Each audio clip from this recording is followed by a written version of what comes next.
This is Goodnight Stories for Rebel Girls. Hey Rebels, this is Goodnight Stories for Rebel Girls, the interview. I'm your host, Annabelle, and today we're talking to Malia Baker. She narrated the story of Momona Tomato, an activist and actor best known for playing Claudia Kishi in the Babysitters Club. If you haven't heard that episode yet, you might want to listen to that first. Hey there, Malia. Can you please introduce yourself to our listeners? Hi, I'm Malia Baker. I'm an actor-activist who you might know from the Babysitters Club. I certainly do know. You played Marianne Spear, the secretary of the Babysitters Club, and I started learning how to knit because of Marianne. I really love knitting now. What were your favorite things to do as a kid? And what did you dream of doing or becoming? Dancing, reading, and art were my favorite things to do as a kid. Never did I think those things would lead into the acting realm, which is quite strange given what I was interested in as a kid, which I'm fortunate enough to consider a job now. When I was 8, I liked to pursue art at a local market where I made my first ever income by selling my own piece of art. I didn't think it was very good, but someone out there has, and now they can say it was done by Malia Baker. I'd say art is definitely my main career that I'd love to pursue, and still am. I love that you sold an original piece of art at the age of 8. I'd love to ask you more about your childhood. So, just like Marianne Spear and the Babysitters Club, you are also biracial. Can you tell us what it was like growing up as a mixed-race kid in Vancouver? Growing up mixed is a confusing thing in general. For me, in a small, predominantly white town I live in, it felt even more confusing. Coming from a background of being born in Botswana and having my family from there as well, it felt almost isolating trying to relate or not feel like the odd one out in the group. There were quite a few incidents involving race that I'm sure a lot of kids can relate to. I think the confusing thing about being mixed, though, is never knowing where you fit in. And as soon as you do fit in, you get this huge sense of imposter syndrome. At least for me, it felt that way. It felt like every group I tried to mesh into wasn't exactly for me. And I think that's what acting helped me with so much. My best friends have almost all come from that world, and I can proudly say that I found my people. I bet many of our listeners can relate to that feeling of not quite fitting in. Sounds like you found some fantastic supportive friends.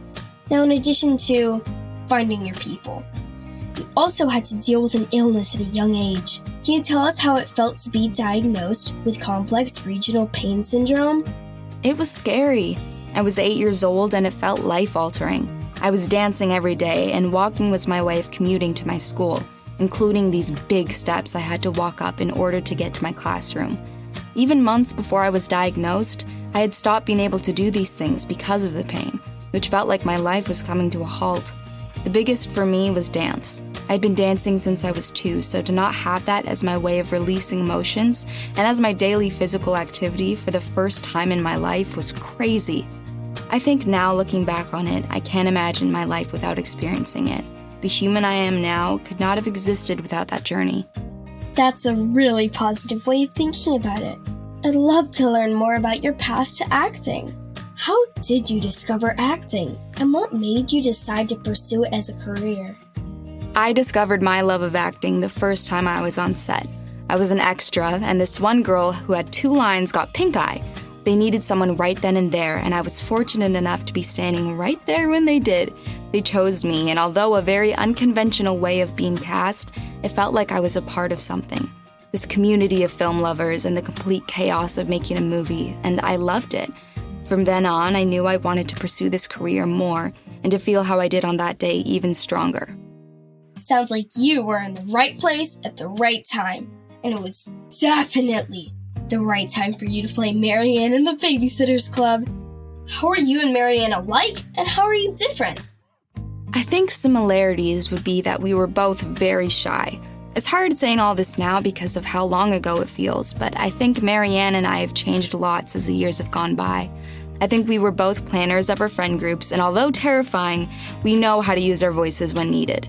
Some differences would be that she knows how to knit, and I seriously never learned how. Hours of pretending on set taught me nothing. I can't say much about our differences. I truly think that, at the same time, we were part of a one. and that part of an individual growth was realizing that we were different. Now, outside of acting, you're also an activist. Tell us about #and. #and started with me and my mom being really annoyed over performative activism, specifically when Black Lives Matter took a big part of socials in 2020. That time weighed heavy on the world, and we noticed that a lot of people thought that reposting something in your story on Instagram about it would solve life's problems, or somehow undo a sense of responsibility. Don't get me wrong, there's a lot of power in sharing on social media platforms, and I encourage that.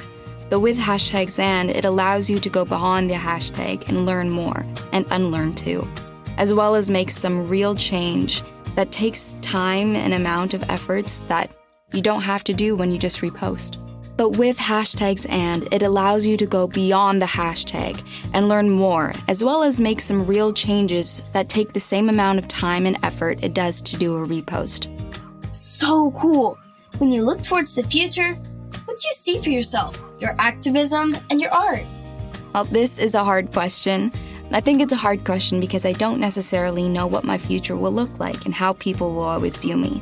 I want to continue acting and hopefully go into more creative behind-the-scenes portion of the film industry, making my own films and putting my mind into a script. I want to progress and make my activism reach more people, making real changes with people I respect and admire. I want to continue learning and continue inspiring other kids to learn more too. I really just want to do everything, and if I can convince even just one other person out there that they can too, I think I'll feel satisfied. Overall, I just want to be happy with the life that I've created for myself, because I believe that it's within my own personal power to do so. So happy, healthy, and I will have no complaints. Well said. Thank you so much, Malia. Thank you so much. I've had a blast.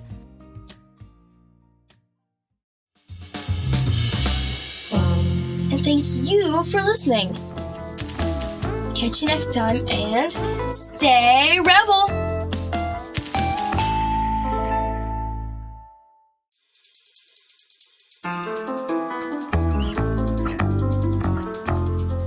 This podcast is a production of Rebel Girls. It's based on the book series Goodnight Stories for Rebel Girls. This episode was produced and directed by Deborah Goldstein, with sound design and mixing by John Marshall Media. Script editing by Deborah Goldstein. Joy Smith and Jess Wolfe were our executive producers.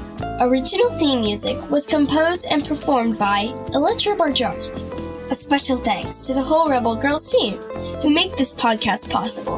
Until next time, stay rebel!